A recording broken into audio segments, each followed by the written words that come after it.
Kutlayan yürekten, uzak yaşa herden. Bir de gereksin sen, bakar paslığına görüp beryen terbevilsen.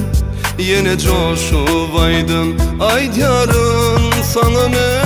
Kutla yarın seni, doğulan günün bilen. Bağıt bayla dünya, mehrem süyvin bilen. Yürüp düştün sen, bugün yansana men. Bugün batlı günüm, salam uğrat yan ver.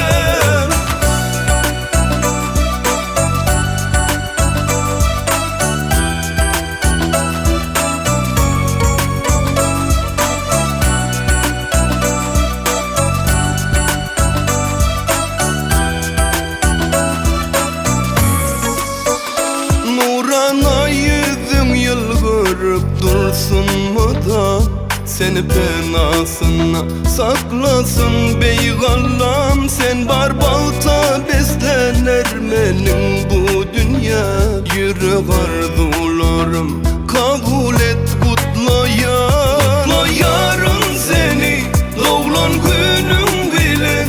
Bağıt bayla dünya, mehrem süyvin bilen. Yürüp düştün sen, bugün yansana men. Bugün batlı günüm, salam uğrat yan ver. Kutla yarın seni, doğulan günün bilen.